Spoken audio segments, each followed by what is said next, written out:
ਭੰਗਾਣੀ ਪਾਉਂਟਾ ਸਾਹਿਬ ਤੋਂ ਲਗਭਗ 6 ਮੀਲ ਦੂਰ ਦੋ ਪਹਾੜਾਂ ਦੇ ਵਿਚਕਾਰ ਜਮੁਨਾ ਦੇ ਕਿਨਾਰੇ ਖੁੱਲਾ ਮੈਦਾਨ ਹੈ। ਬਿਲਾਸਪੁਰ ਤੋਂ ਆਉਣ ਵਾਲਾ ਪ੍ਰਮੁੱਖ ਰਸਤਾ ਹੈ। ਬਾਈ ਧਾਰ ਉਹ ਪਹਾੜੀ ਇਲਾਕਾ ਹੈ ਜੋ ਜੰਮੂ ਤੋਂ ਗੜਵਾਲ ਤੱਕ, ਚਨਾ ਨਦੀ ਤੋਂ ਗੰਗਾ ਤੱਕ ਫੈਲਿਆ ਹੈ ਤੇ ਤਦ 22 ਰਿਆਸਤਾਂ ਵਿੱਚ ਵੰਡਿਆ ਹੋਇਆ ਸੀ। ਇਹਨਾਂ ਰਿਆਸਤਾਂ ਦੇ ਸਭ ਰਾਜੇ ਸਨਾਤਨੀ ਹਿੰਦੂ ਸਨ, ਜਿਨ੍ਹਾਂ ਲਈ ਗੁਰੂ ਤੇਗ ਬਹਾਦਰ ਜੀ ਨੇ ਬਲੀਦਾਨ ਦਿੱਤਾ ਸੀ, ਪਰ ਇਹ ਸਭ ਗੁਰੂ ਸਾਹਿਬ ਦੀ ਸਰਵ ਪ੍ਰਮਾਣਿਤ ਧਾਰਮਿਕ ਨੀਤੀ ਤੋਂ ਚਿੰਤਤ ਸਨ, ਜਿਸ ਵਿੱਚ ਹਰ ਵਰਗ ਨੂੰ ਸਤਿਕਾਰ ਮਿਲਦਾ ਸੀ। ਗੁਰੂ ਜੀ ਦੀ ਸਡੌਰਾ ਨਿਵਾਸੀ ਪੀਰ ਬੁੱਧੂ ਸ਼ਾਹ ਨਾਲ ਮੁਲਾਕਾਤ ਵੀ ਪਾਉਂਟਾ ਸਾਹਿਬ ਹੋਈ ਸੀ।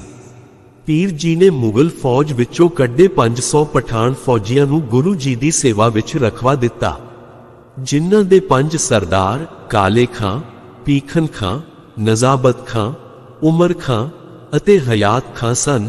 ਪਰ ਭੰਗਾਣੀ ਯੁੱਧ ਦੌਰਾਨ ਕੇਵਲ ਕਾਲੇ ਖਾਂ ਸਰਦਾਰ ਦੇ ਜੱਥੇ ਤੋਂ ਬਿਨਾਂ ਬਾਕੀ ਚਾਰੋਂ ਸਰਦਾਰ ਆਪਣੇ 400 ਸੈਨਿਕਾਂ ਸਮੇਤ ਵਿਰੋਧੀ ਧਿਰ ਨਾਲ ਜਾ ਮਿਲੇ। ਇਸ ਵਿਸ਼ਵਾਸਘਾਤ ਉਪਰੰਤ ਪੀਰ ਜੀ ਆਪਣੇ 700 ਸੈਨਿਕਾਂ ਸਮੇਤ ਗੁਰੂ ਜੀ ਦੀ ਮਦਦ ਲਈ ਪਹੁੰਚੇ, ਜਿੱਥੇ ਉਹਨਾਂ ਦੇ 2 ਭਰਾ ਤੇ ਕਈ ਸੈਨਿਕ ਵੀ ਸ਼ਹੀਦ ਹੋ ਗਏ। ਅਨੰਦਪੁਰ ਸਾਹਿਬ ਕੈਲੂਰ ਦੀ ਰਿਆਸਤ ਵਿੱਚ ਪੈਂਦਾ ਸੀ, ਜਿਸ ਦਾ ਰਾਜਾ ਭੀਮ ਚੰਦ ਸੀ, ਜਿਸ ਨੂੰ ਗੁਰੂ ਸਾਹਿਬ ਵੱਲੋਂ ਰਣਜੀਤ ਨਗਾਰਾ ਵਜਾਉਣਾ ਆਪਣੀ ਹੇਠੀ ਜਾਪਦੀ ਸੀ। ਉਹ ਚਾਹੁੰਦਾ ਸੀ ਕਿ ਗੁਰੂ ਜੀ ਉਸ ਦੇ ਪ੍ਰਭਾਵ ਅਧੀਨ ਰਹਿਣ। ਰਾਜੇ ਹਉਮੈ ਦੇ ਮਾਰੇ ਗਰੀਬਾਂ ਦਾ ਤਿਰਸਕਾਰ ਕਰਦੇ ਸਨ, ਜਦਕਿ ਗੁਰੂ ਜੀ ਇੱਕ ਸੰਗਤ ਤੇ ਪੰਗਤ ਨੂੰ ਮਹੱਤਵ ਦਿੰਦੇ ਸਨ।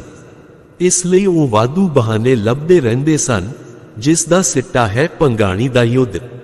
ਗੁਰੂ ਜੀ ਨੇ ਗੜਵਾਲ ਦੇ ਰਾਜੇ ਫਤਿਹ ਸ਼ਾਹ ਤੇ ਨਾਹਨ ਦੇ ਰਾਜੇ ਮੇਦਨੀ ਪ੍ਰਕਾਸ਼ ਵਿੱਚ ਦੋਸਤੀ ਕਰਵਾਈ ਸੀ, ਜੋ ਭੀਮ ਚੰਦ ਨੂੰ ਚੁਭਦੀ ਸੀ। ਇਸ ਦੌਰਾਨ ਰਾਜਾ ਭੀਮ ਚੰਦ ਦੇ ਲੜਕੇ ਦੀ ਮੰਗਣੀ ਰਾਜਾ ਫਤਿਹ ਸ਼ਾਹ ਦੀ ਲੜਕੀ ਨਾਲ ਹੋਈ। ਭੀਮ ਚੰਦ ਨੇ ਗੁਰੂ ਸਾਹਿਬ ਨੂੰ ਸੁਨੇਹਾ ਭੇਜਿਆ ਕਿ ਮੇਰੇ ਪੁੱਤਰ ਦੀ ਬਰਾਤ ਬਿਲਾਸਪੁਰ ਤੋਂ ਸ੍ਰੀਨਗਰ ਗੜ੍ਹਵਾਲ ਪਾਉਂਟੇ ਕੋਲੋਂ ਲੰਘੇਗੀ। ਬਰਾਤ ਵਿੱਚ ਫੌਜ ਵੀ ਹੋਵੇਗੀ, ਜੋ ਬੇਕਾਬੂ ਹੋ ਕੇ ਤੁਹਾਡੇ ਡੇਰੇ ਨੂੰ ਲੁੱਟ ਸਕਦੀ ਹੈ। ਇਸ ਲਈ ਤੁਸੀਂ ਰਸਤੇ ਵਿੱਚੋਂ ਹਟ ਜਾਓ, ਨਹੀਂ ਤਾਂ ਤੁਹਾਡਾ ਹੀ ਨੁਕਸਾਨ ਹੋਵੇਗਾ। ਗੁਰੂ ਜੀ ਨੇ ਜਵਾਬ ਦਿੱਤਾ ਕਿ ਤੁਹਾਡੇ ਪੁੱਤਰ ਦੀ ਬਰਾਤ ਨੂੰ ਨਹੀਂ ਰੋਕਾਂਗਾ, ਪਰ ਫੌਜ ਨੂੰ ਜਾਣ ਨਹੀਂ ਦੇਵਾਂਗਾ। ਜੇਕਰ ਫੌਜ ਦਾ ਜਾਣਾ ਜ਼ਰੂਰੀ ਹੈ ਤਾਂ ਕਿਸੇ ਹੋਰ ਰਸਤੇ ਵਿੱਚੋਂ ਚਲੇ ਜਾਓ। ਉੱਤਰ ਸੁਣ ਕੇ ਭੀਮ ਚੰਦ ਪਾਗਲ ਹੋ ਗਿਆ। ਉਹ ਬੇਕਾਬੂ ਹੋ ਗਿਆ ਤੇ ਰਾਜਾ ਫਤਿਹ ਸ਼ਾਹ ਦੁਆਰਾ ਗੁਰੂ ਜੀ ਨੂੰ ਵਿਆਹ ਵਿੱਚ ਬੁਲਾਵਾ ਭੇਜ ਦਿੱਤਾ। ਗੁਰੂ ਜੀ ਆਪ ਤਾਂ ਨਹੀਂ ਗਏ, ਪਰੰਤੂ ਆਪਣੇ ਦੀਵਾਨ ਨੰਦ ਚੰਦ ਨੂੰ ਕੀਮਤੀ ਤੋਹਫੇ ਦੇ ਕੇ ਭੇਜ ਦਿੱਤਾ ਤੇ ਸੁਚੇਤ ਰਹਿਣ ਲਈ ਵੀ ਕਿਹਾ। ਸ਼ਾਦੀ ਤੋਂ ਪਹਿਲਾਂ ਭਰੀ ਸਭਾ ਵਿੱਚੋਂ ਤੋਹਫਿਆਂ ਦਾ ਐਲਾਨ ਕੀਤਾ ਗਿਆ, ਜਿੱਥੇ ਗੁਰੂ ਜੀ ਵੱਲੋਂ ਭੇਜੇ ਤੋਹਫੇ ਸਭ ਤੋਂ ਕੀਮਤੀ ਸਨ। ਭੀਮ ਚੰਦ ਨੇ ਪ੍ਰਸਾਦੀ ਹਾਥੀ ਦੀ ਵੀ ਮੰਗ ਕਰ ਦਿੱਤੀ, ਜਿਸ ਬਾਰੇ ਨੰਦ ਚੰਦ ਨੇ ਇਨਕਾਰ ਕਰ ਦਿੱਤਾ, ਜਿਸ ਉਪਰੰਤ ਉਹਨਾਂ ਨੂੰ ਕਾਬੂ ਕਰਨਾ ਚਾਹਿਆ, ਪਰ ਉਹ ਕੁਝ ਸਾਥੀਆਂ ਸਮੇਤ ਹੁਸ਼ਿਆਰੀ ਨਾਲ ਵਾਪਸ ਆ ਗਿਆ ਤੇ ਸਾਰੀ ਵਾਰਤਾ ਗੁਰੂ ਸਾਹਿਬ ਨੂੰ ਸੁਣਾ ਦਿੱਤੀ। ਭੀਮ ਚੰਦ ਦੇ ਪੁੱਤਰ ਦੀ ਸ਼ਾਦੀ ਹੋ ਗਈ। ਗੱਭਰੂ ਤੇ ਵਹੁਟੀ ਬਿਲਾਸਪੁਰ ਭੇਜ ਦਿੱਤੇ ਗਏ। ਬਾਕੀ ਸਾਰੇ ਰਾਜੇ ਆਪਣੀਆਂ ਫੌਜਾਂ ਲੈ ਕੇ ਪਾਉਂਟਾ ਸਾਹਿਬ ਵੱਲ ਗੁਰੂ ਸਾਹਿਬ ਤੇ ਹਮਲਾ ਕਰਨ ਲਈ ਤੁਰ ਪਏ।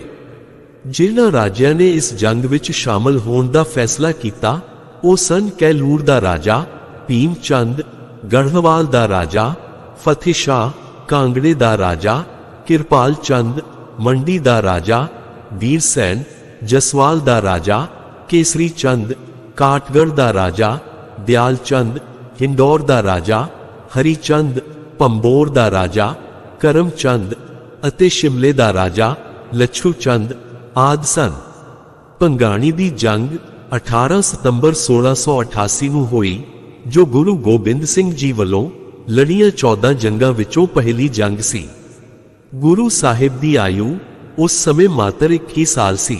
ਸੰਸਾਰ ਵਿੱਚ ਇਤਨੀ ਛੋਟੀ ਆਯੂ ਵਿੱਚ ਕੋਈ ਵੀ ਕਮਾਂਡਰ ਇਨ ਚੀਫ ਨਹੀਂ ਬਣਿਆ।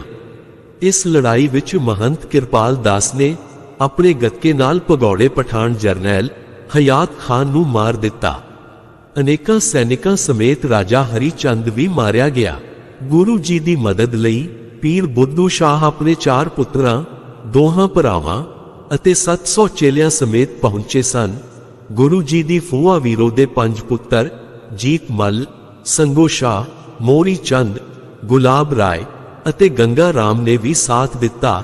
ਮਾਮਾ ਕਿਰਪਾਲ ਚੰਦ ਤੇ ਬਨਾਰਸ ਤੋਂ ਚੱਲਿਆ ਸਿੱਖ ਭਾਈ ਰਾਮ ਜੀ ਵੀ ਭਾਰੀ ਤੋਪ ਤੇ ਹੋਰ ਜੰਗੀ ਸਮਾਨ ਲੈ ਕੇ ਜੱਥੇ ਸਮੇਤ ਆਇਆ, ਜਿਸ ਵਿੱਚ ਬੀਬੀ ਵੀਰੋ ਜੀ ਦੇ 2 ਪੁੱਤਰ ਸੰਗੋ ਸ਼ਾਹ ਤੇ ਜੀਤ ਮੱਲ, ਪੀਰ ਬੁੱਧੂ ਸ਼ਾਹ ਜੀ ਦੇ 2 ਪੁੱਤਰ ਸੈयद ਅਸ਼ਰਫ ਤੇ ਸੈयद ਮੁਹੰਮਦ ਸ਼ਾਹ ਸਮੇਤ ਕਈ ਸੈਨਿਕ ਸ਼ਹੀਦ ਹੋ ਗਏ, ਜਿਨ੍ਹਾਂ ਨੂੰ ਗੁਰੂ ਜੀ ਨੇ ਆਪਣੀ ਹੱਥੀਂ ਦਫਨ ਕੀਤਾ।